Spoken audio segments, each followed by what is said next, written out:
കലോത്സവ മുഖ്യവേദിയിൽ വീണയിൽ തീർത്ത കൊടിമരം ശ്രദ്ധേയമാകുന്നു. വ്യത്യസ്ത ശില്പം തീർത്ത ശില്പി വില്യം പനിപ്പിച്ച ചിത്രകലാ അധ്യാപകൻ കൂടിയാണ്.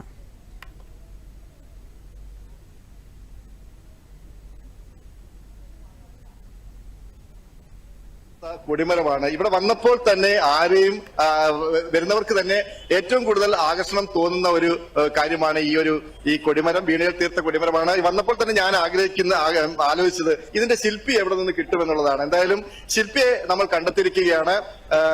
വില്യം പനപ്പിച്ച എന്നുള്ള ചിത്രകലാ അധ്യാപകനാണ്, പൂന്തുറ സ്കൂളിലെ അധ്യാപകനാണ്. അദ്ദേഹം നമ്മോടൊപ്പം ചേരുന്നത്. എന്തായാലും വലിയ അഭിനന്ദനം നൽകുകയാണ്. ഇത്രയും മനോഹരമായ വ്യത്യസ്തമായ ഒരു കൊടിമര ശില്പമാണെന്ന് വെച്ചാൽ ശില്പമാണ്, കൊടിമരമാണെന്ന് വെച്ചാൽ കൊടിമരം. എന്താണ് ഈ ഒരു ആശയത്തിന് പിന്നിൽ? ഇത് നമ്മുടെ ഭാരതത്തിലെ ഏറ്റവും ഫേമസ് ആയിട്ടുള്ള സംഗീത ഉപകരണമാണ് വീണ. അപ്പൊ വീണയിൽ തന്നെ പതാക ഉയർത്തണം എന്നുള്ളൊരു ആശയം നമ്മുടെ എൻഡിആർ ടീം, കലോത്സവ ടീം നമുക്ക് തരികയുണ്ടായി. അത് പ്രത്യേകം നമ്മുടെ DP ഷാനവാസ് സാറ്, മുൻ DD സുരേഷ് ബാബു സാറ് ഇവരുടെയൊക്കെ നേതൃത്വത്തിൽ ഈ ഒരു ആശയം തരികയും ഇതിനെ പ്രസന്റ് ചെയ്യണമെന്ന് പറഞ്ഞു. ഉറപ്പായിട്ട് ഞങ്ങൾക്കും തോന്നിയ നല്ലൊരു കാര്യമാണ്. നമ്മുടെ തിരുവനന്തപുരത്ത് വരുന്ന മക്കൾക്ക് കാണാൻ ഒരു നിറക്കാഴ്ചകൾ ഒരുക്കണം എന്നുള്ള ചിന്തയോടുകൂടിയാണ് ഈ ഒരു ആശയത്തിലോട്ട് വന്നത്. ഇത് പ്രസന്റ് ചെയ്യുന്ന സമയത്ത് തന്നെ നമ്മൾ പ്രത്യേകിച്ച് ശ്രദ്ധിച്ചതെന്ന് വെച്ചാൽ ഈ വീണയുടെ തൊട്ട് ചുറ്റിലുമായിട്ട് 5 അടി പൊക്കത്തിലുള്ള നികാരിക സ്റ്റൈലിലുള്ള ശില്പങ്ങൾ വേണമെന്ന് സാറ് പറയുന്നുണ്ട്, നമ്മുടെ ഷാനവാസ് സാർ.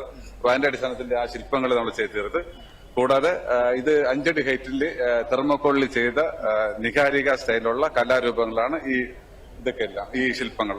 അത് കഴിഞ്ഞ് ഈ 15 അടി ഹൈറ്റിലാണ് ഈ വീണ തീർത്തിട്ടുള്ളത്. ആ വീണയിൽ തന്നെ 3 അടി പൊക്കത്തിലാണ്, അതിന്റെ അകത്ത് തന്നെയാണ് നമ്മൾ ഫ്ലാഗ് ഉയർത്തുന്നത് വെച്ചിട്ടുണ്ട്. ഇത് വെള്ളിയിട്ടാണ് ഈ വീണ ചെയ്തിട്ടുള്ളത്. കൂടാതെ താഴത്തെ സൈഡ് മൾട്ടിവുഡിൽ ലൈൻ ഡ്രോയിങ് കൊണ്ട് തിരുവനന്തപുരത്ത് കാണേണ്ട ഒത്തിരി ഉണ്ട്. കേരളത്തിൽ ഒരിടത്തും കാണാൻ സാധിക്കാത്ത നിയമസഭ, സെക്രട്ടേറിയറ്റ്, ഇതെല്ലാം ഉറപ്പായിട്ട് കാണാൻ വരുന്നത് തിരുവനന്തപുരത്താണ്. അതുകൊണ്ട് തന്നെയാണ് ഇതിന് വരുന്ന മക്കൾക്ക് എവിടേക്കാണ് തിരുവനന്തപുരത്ത് കാണേണ്ടത് എന്നുള്ള രൂപം ഈ വേദിയിൽ വരുമ്പോൾ അവർക്ക് അറിയാൻ പറ്റണം. അതായത് തിരുവനന്തപുരത്തിന്റെ ഒരു സമഗ്ര രൂപം വരച്ചു കാട്ടിയിട്ടുണ്ടല്ലേ? ഉറപ്പായിട്ട് ഇതിന് ചുറ്റും തിരുവനന്തപുരത്തിന്റെ ഏറ്റവും സെറ്റ് മിക്കവാറും എല്ലാ പൈതൃകങ്ങളും ഉൾപ്പെടുത്തുന്ന പല കാര്യങ്ങൾ ഇതിന് ചുറ്റും നമ്മൾ ലൈൻ ഡ്രോയിങ്ങിൽ എടുത്തിട്ടുണ്ട്. കൂടാതെ ഇതിന്റെ വേദി ഡിസൈൻ ചെയ്തത് എനിക്ക് ഒരു ഭാഗ്യം കിട്ടി. അത് ഡിസൈൻ ചെയ്തപ്പോഴും ഈ ഒരു കാര്യങ്ങളെല്ലാം നമ്മുടെ ഡബിൾ ഡെക്ക് ബസ് മുതൽ ടെക്നോ പാർക്ക്, വിഴിഞ്ഞം ഹാർബർ, അതോടൊപ്പം തന്നെ നിയമസഭ, secretariat, Kanakakkunnu bus stand, railway station, ഇതൊക്കെ ഇതിന്റെ എല്ലാ കനകക്കുന്ന്, ഈസ്റ്റ് ഫോർട്ട്, ഇതൊക്കെ എല്ലാ ഏരിയയും, ശംഖുമുഖം, വേളി, അതെ, അനന്തമായ സാധ്യതകളും അനന്തമായ കാര്യങ്ങളും ഒക്കെ ഉള്ള സ്ഥലത്ത് കൂടിയാണ് അനന്തപുരി അല്ലേ? തീർച്ചയായിട്ടും, ഉറപ്പാണ്. നമ്മുടെ അനന്തപത്മനാഭന്റെ ആ ഒരു രൂപവും അതോടൊപ്പം തന്നെ മതസൗകര്യത്തിന്റെ സെന്റ് ജോസഫ് ചർച്ച്, പാളയം ജുമാ മസ്ജിദ്, ഇതൊക്കെ. ഒരു കാര്യം കൂടി, ഇത് എത്ര ദിവസം എടുത്തത്? ഇത് നമുക്ക് 12 ദിവസമാണ് ഇത് ചെയ്യുവാനെടുത്തത്. ഏകദേശം ഈ വെക്കേഷന് മൊത്തം നമ്മുടെ അധ്യാപക കൂട്ടായ്മയാണ് ഇത് ചെയ്യാൻ വേണ്ടി ശ്രമിച്ചത്. അത് ചിലരൊക്കെ കുറച്ച് ഈ വെക്കേഷനായിട്ട് അസൗകര്യമുള്ളതുകൊണ്ട് നമ്മൾ കൂടുതൽ. എത്ര പേരുണ്ടായിരുന്നു സാറിന്റെ ടീമിൽ? ഒരു 10ഓളം പേരുണ്ടായിരുന്നു. ഞങ്ങൾ എല്ലാവരും ഒന്നിച്ചിരുന്നിട്ടാണ് ഈ ഒരു കാര്യങ്ങൾ ചെയ്തത്.